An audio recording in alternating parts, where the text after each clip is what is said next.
اعوذ باللہ من الشیطان الرجیم بسم اللہ الرحمن الرحیم الصلاۃ والسلام علیک یا سیدی یا رسول اللہ الصلاۃ والسلام علیک یا سیدی یا حبیب اللہ وعلی آلک و صحابک یا رحمت للعالمین۔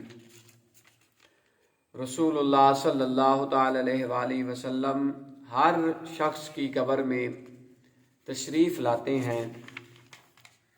بخاری شریف اور مسلم شریف میں حدیث مبارکہ موجود ہے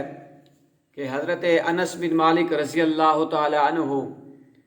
سے روایت ہے کہ فرمایا نبی پاک صاحب الاولاق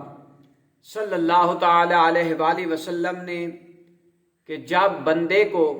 قبر میں رکھا جاتا ہے اور اس کے ساتھی لوٹتے ہیں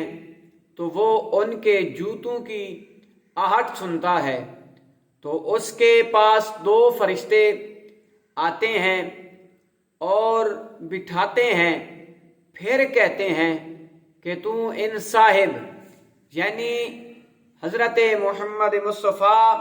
صلی اللہ تعالی علیہ وآلہ وسلم کے متعلق کیا کہتا تھا؟ تو مومن کہتا ہے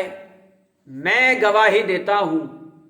کہ یہ اللہ تعالیٰ کے بندے اور اس کے رسول صلی اللہ تعالی علیہ وآلہ وسلم ہیں۔ دنیا کے اندر ایک ہی ساعت میں بے شمار سینکڑوں ہزاروں کی تعداد میں اموات ہوتی ہیں، اور ہر مردے سے اس کی قبر میں نبی مکرم شفیع معظم تاجدار دو عالم صلی اللہ تعالی علیہ وآلہ وسلم کے بارے میں سوال کیا جاتا ہے۔ جب فرشتے سوال کرتے ہیں جس سے پتہ چلا کہ نبی پاک صاحب الاولاق صلی اللہ تعالی علیہ وآلہ وسلم بیک وقت سینکڑوں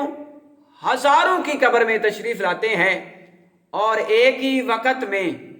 اتنے مقامات پر موجود ہونے کو ہی حاضر و ناظر کہتے ہیں۔ سبحان اللہ۔